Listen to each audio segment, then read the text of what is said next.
this day, in the first year of the 2-year cycle, we have the beginning of the series of readings from the book of Genesis. That actually corresponds with an ancient tradition. At Septuagesima, 70 days before Easter, in ancient times and until the changes, but still in the monastic life, specifically in the Carthusian liturgy, the creation of man, the fall, and eventually the putting right of all things at Calvary is the backdrop of the readings and the ancient chants. And chant has this merit of calming things down, especially in the heart of the night. And so in reading and singing these ancient words, one lived outside time, and at this point, the beginning of time, in principio. It's actually the word that the Jews use for the first book of the scriptures, in the beginning. And so it is that we see the finger of God. At the end of the process of creation, we have, of course, what has been very well captured by Michelangelo in the actual moment of creation of man, when, as it were, from the finger of God to the drooping finger of Adam, which simply means man, Adam, which, by the way, comes from the root of aramach, which means the red clay, we have, as it were, ignition. God pointing and saying, be. That's our beginning. It happens in the case of the human soul at conception, and that is a divine moment in which God and man work hand in hand. And the soul at that point is ignited, sparked, and told, be. It's also told, but come back. It is said that at that moment the soul receives the stamp of the Blessed Trinity, and for a fraction of its incipient being sees the face of God and therefore knows him. That's why the child somehow knows God when he comes into this world. And we are homeward bound. The child is protected by a great natural immune system against evil. That's because his soul is angelic at the moment of his creation. Wordsworth actually has a very powerful ode on immortality. But he beholds the light, and whence it comes, from God who is our home. And he goes on how man eventually loses something of it and fades into the light of common day.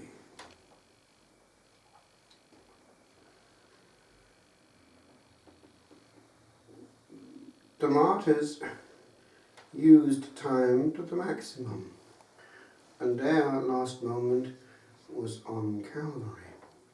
Hence the close conformity of the martyr to his king and the power of intercession that he has. Here we have contemporary testimony. Paul Miki, a leader in this band of martyrs in Japan, a Jesuit. Our brother Paul Miki, seeing that he was standing in the most honoured pulpit of any he had ever been in, first of all declared to the onlookers that he was both a Japanese and a Jesuit. He told them that he was dying because he had preached the gospel, and that he gave thanks to God for such a singular privilege.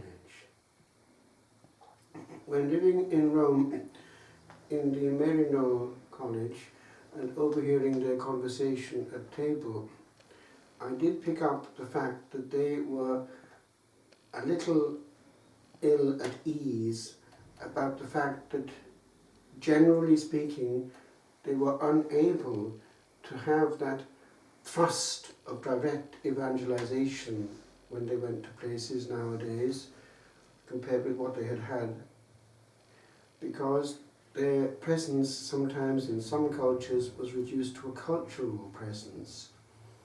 I close that parenthesis.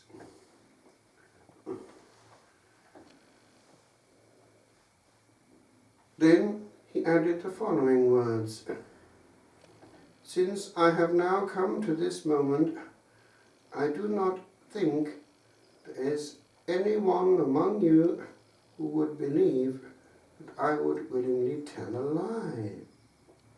So what's he about to say? It's something that we need to hear. "I tell you openly that there is no other way of salvation than that of the Christians, since that way teaches me to forgive my enemies and all who have done me violence. I willingly forgive the king and those who have a hand in my death, and I entreat them to seek the initiation of Christian baptism." Now that was the missionary thrust that drove missionaries throughout the centuries. It's based on the understanding of the Gospel of St. John. Unless a man be born again, and the Lord explains his meaning, unless a man be born again of water and the Spirit, baptism, he cannot enter the kingdom of God. St. Augustine, of course, has a strong teaching on this, but we cannot get away from the fact that the Lord has given a way, and it is the divine way of salvation. And he does say in the Gospel of St. John that no one can come to the Father but by me. So it was understood by the Christian centuries that the Lord was the way, the truth and the life, that he was the door, and that it is through him that heaven was reopened. Boniface VIII did define in Unam Sanctam that there was no salvation outside the church. Now that is something which comes from precisely the logical consequences of understanding that Christ is the way. His body, the church, is his continuation, the continuation of his ministry, of the incarnation, of the power of the redemption, and Calvary is present until the end of time in the church that he founded, applying all the merits of Calvary. Therefore it is a logical whole, and therefore salvation comes from the access to the means of grace through what he has left to us. Therefore, all theologians over the centuries have had to find a way of trying to see how that can actually happen. Joseph Ratzinger did publish an important document, Dominus Jesus, avoiding theological indifferentism and relativism. It is not good enough to say that whatever one believes, one is saved. He was trying to indicate by the very fact of calling it Dominus Jesus as a document that Jesus is Lord, therefore he is the way. Now the whole thrust of the teaching of the church goes therefore in this direction. No one could get to heaven, Adam included, until Calvary, until that was heard, consummatum est, and the veil of the temple was rent in two. Today you will be with me in paradise. The gates were opened at that point. And therefore all who would get to heaven would get via Calvary. Therefore, anyone who gets there will, even if that person is not fully aware of it, be somehow, through divine mercy, applying what can be found in that soul of goodwill and virtual orientation towards the light. That is, that if that person saw the full light, he would go towards it because the goodwill is there. Then, in the mercy of God, we hope that as many as possible can be made participants in the merits of Calvary and the overflowing of the visible sacramental system by an application of the same to their soul. We don't know how it works, and we don't need to know. But the bottom line is, I am the door. I am the way. No one comes to the Father but by me. Redemption comes through Calvary. Therefore, the urgency is there. If one goes away from the center of truth towards something on the periphery, one is going away from the light, and it's not a good orientation. Truth and light attract, and the soul of genuine goodwill will want more and not less. The will is the essence, and the Lord is always trying to save through sanctifying the will and putting it in contact with the merits of Calvary. The Church, therefore, is a good mother and tries to extend her arms to all.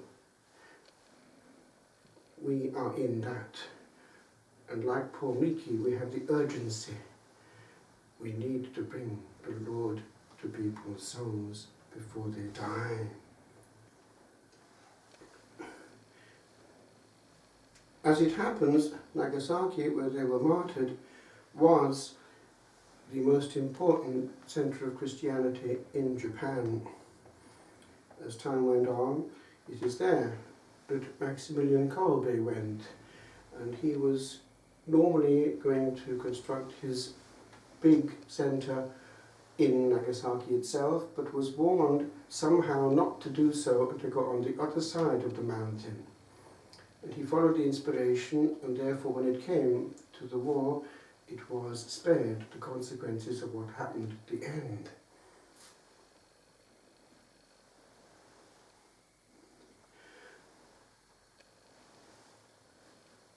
I understand that an important meeting took place in London. It was the experts who had moral responsibility for what they had in their power. They got together to decide and to discuss at the highest level what to do, knowing that they had at that point the atomic bomb. These were the men who had responsibility for it.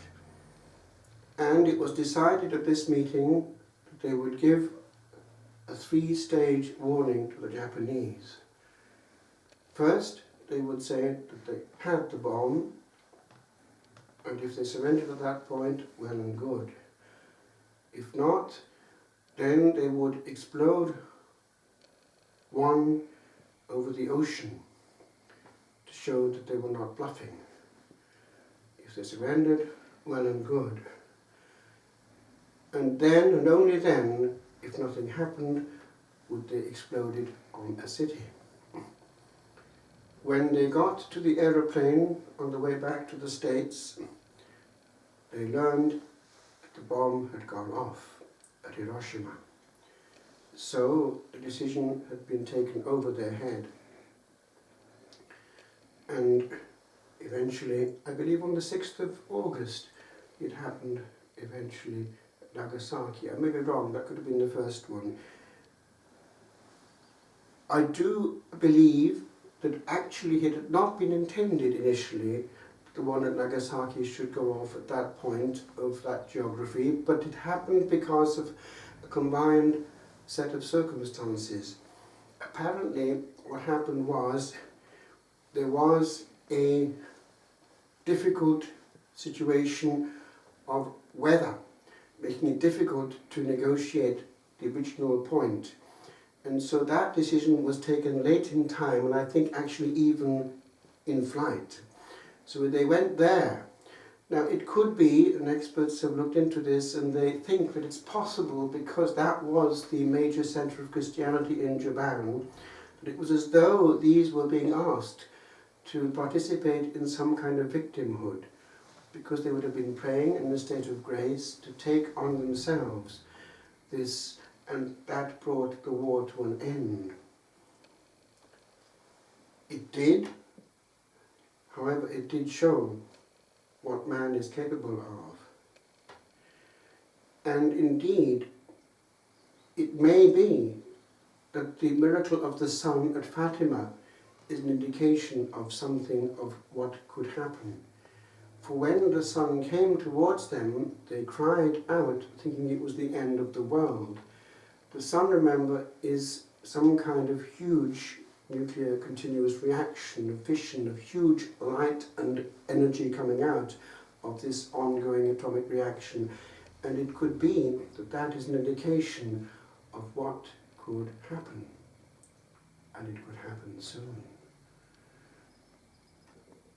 It would seem that when, for instance, a power is getting into a corner, it could have recourse to disproportionate means.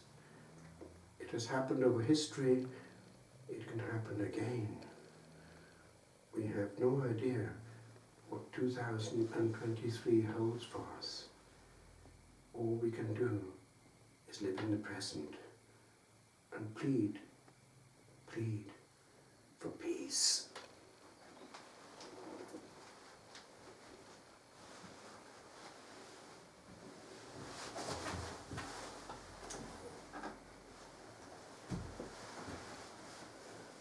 Jesus, remember me when you come into your kingdom.